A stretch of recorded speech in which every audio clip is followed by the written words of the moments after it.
वो चाहते थे कि मैम सर हमें कोई शॉर्टकट बता दें, या हमें किसी भी तरीके से पेपर में अच्छे मार्क्स लाना है। हर बच्चे की ऐसी विश होती है ना। लेकिन कहावत है, if you want to paradise you have to die. जन्नत चाहिए, स्वर्ग चाहिए तो मरना तो पड़ेगा। अगर कोई गोल आपने बनाया है, कोई लक्ष्य आपने निर्धारित किया है, तो आपको उसकी प्राप्ति के लिए प्रयास करना पड़ेगा नहीं पड़ेंगे। आपका पेपर कोई आपका ब्रदर दे सकता है जो अच्छा इंटेलिजेंट है, या क्लास के अंदर कोई मॉनिटर है वो आपका फ्रेंड है, आपकी जगह वो पेपर दे देगा? होता है ऐसा? यस और नो? नहीं होता है ना। तो आपको प्रयास करना पड़ेगा। But God is an omnipotent, kindful, merciful. भगवान जो बहुत कृपालु है, दयालु है। कुछ व्यक्ति ऐसे बनाता है जो कठिन मेहनत करते हैं, परिश्रम करते हैं और सफलता का रोड में तैयार करते हैं। सफल होकर के आपको बताते हैं कि किस तरीके से मैंने सफलता प्राप्त करी और आप किस तरीके से आपकी मंजिल प्राप्त कर सकते हैं। तो आपको शॉर्टकट फार्मूला चाहिए ना। तो ऐसी प्रतिभा की धनी हमारे बीच उपस्थित है सानिया आर्य। जोरदार तालियों से आप उनका स्वागत करें। सानिया,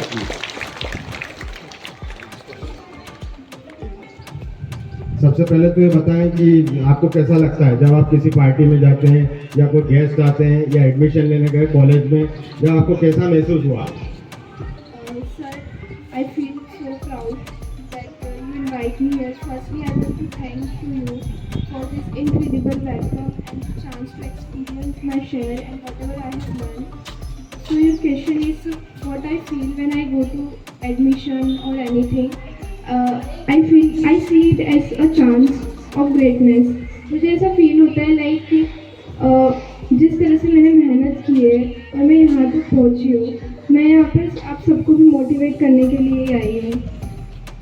आपका टाइम टेबल, आपका रोड मैप क्या होता था जब आप स्टडी करते थे? किस तरीके से टाइम टेबल डिजाइन करते थे? कैसे स्कूल के बाद घर पे जाकर के उस टाइम का यूज करते थे? सभी बच्चों को बताया। फर्स्टली मैंने 11th में कोचिंग ली थी और 12th में मैंने प्लान किया था कि मैं सेल्फ स्टडी करूँगी। वो बहुत डिफिकल्ट टाइम था बिकॉज 11th तक मैंने कोचिंग किया और फिर सेल्फ स्टडी करके मैं खुद से कर पाऊँगी या नहीं, बहुत से सेल्फ डाउट भी आए, बट स्टिल मैंने किया। सबसे पहले मैं स्कूल आती थी 8 to 2 बजे तक जो मेरा स्कूल टाइम रहता था। उसके बाद मैं एक घंटा ब्रेक लेती थी और उसके बाद मैं अपनी स्टडी स्टार्ट करती थी। फर्स्टली मैंने ये प्लान किया था कि मैं अपना सिलेबस कंप्लीट करूँगी। मैंने समर वेकेशन से ही पढ़ना स्टार्ट कर दिया था। I had focused on my syllabus that I have to complete it. मैंने पर्टिकुलर एक मंथ डिसाइड किया था कि उससे पहले मुझे अपना सारा सिलेबस कंप्लीट करना है और मैंने वो किया। एग्जाम के अंदर ऐसा बताते हैं कि 3 घंटे बहुत महत्वपूर्ण होते हैं, तो विशेषतः देखा जाए सीबीएसई के एग्जाम के, और बहुत प्रेशर रहता है बच्चों पे। तो वो 3 घंटों का प्रेशर आप कैसे रिलीज करती थी, कैसे वहाँ अटेंड करती थी, कैसे आपका लिखने का पैटर्न होता था? Yes. I want to suggest you all that instead of focusing how many hours you are studying, just focus on targets. मैं भी यही करती थी। मैं छोटे छोटे टारगेट सेट करती थी पर्टिकुलर डे के और फिर उनको कंप्लीट करती थी। इस तरीके से मैंने अपना सिलेबस भी कंप्लीट किया और ऐसे ही अपना रिविजन किया। और एग्ज़ाम की स्ट्रेटजी मैं आपको शेयर करना चाहूँगी। 2-3 चीज़ें थी जो मैं एग्ज़ाम से पहले डिसाइड करती थी। सबसे पहले तो PYQs मस्ट है। You have to do all the PYQs of 15 years. मैंने 15 ईयर्स के PYQs किए थे। देन CBSE ने सैम्पल पेपर्स रिलीज़ किए थे। ईच पेपर के मैंने 6 to 8 सैम्पल पेपर्स लगाए थे। सैम्पल पेपर से मुझे ये पता चलता था कि किस सेक्शन में मुझे कितना टाइम देना है और कौन सा सेक्शन जो है मेरा ज़्यादा टाइम ले रहा है। और एग्ज़ाम से पहले मैं अपना टाइम डिवाइड करती थी।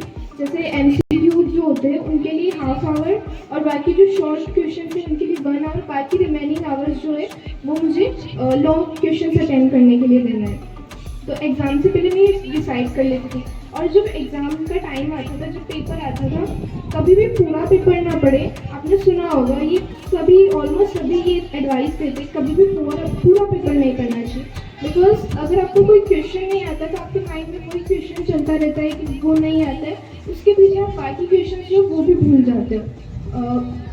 एग्ज़ाम पेपर आते ही मैं सबसे पहले कभी पूरा पेपर सॉल्व नहीं किया, MCQ भी नहीं करती थी। Firstly I finalised all my question, which question I have to attend and which not. सबसे पहले मैं ये डिसाइड कर लेती थी कौन से क्वेश्चन अटेंड करना है और कौन से नहीं, जिससे मेरा जब राइटिंग का टाइम आता था तो मेरा बहुत सारा टाइम सेव हो जाता था। Section B, section C and section D, उनमें से मैं फाइनलाइज कर लेती थी कि मुझे कौन कौन से क्वेश्चंस अटेंड करने हैं। उसके बाद जो अगर रिमेनिंग टाइम बचता तो मैं एमसीक्यू सॉल्व कर देती। इस तरीके से मैं अपना आंसर राइटिंग कंप्लीट करती थी और पूरा पेपर।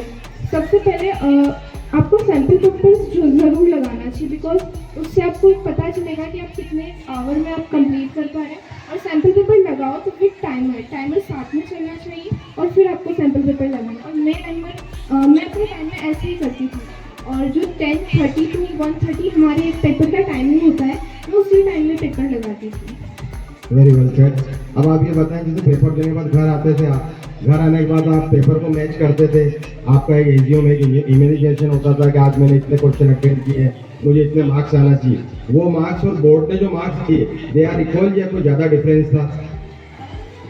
सर मैं मैच नहीं करती थी। कुछ तो टारगेट सेट किया होगा ना आपने कि 95 आएंगे, 90 आएंगे, कुछ तो आपके दिमाग में चलता होगा। यस सर, ये तो मैंने सेट कर रखा था कि मुझे कितना परसेंट लाना है और उसके आसपास मैंने स्कोर भी किया है। रही बात मैच करने की, मैं मैच नहीं करती थी बिकॉज आई फील कि अगर कई बार कुछ क्वेश्चंस गलत निकल जाते हैं तो बहुत ज़्यादा दुख होता है और उस चक्कर में मैं अपना प्रेजेंट टाइम खराब कर देती थी। पेपर दे के आने के बाद 1-2 घंटा रेस्ट करने के बाद फिर मैं अपना फिर से स्टार्ट कर देती, अपने छोटे छोटे टारगेट सेट करती थी और उनको फुलफिल करती थी।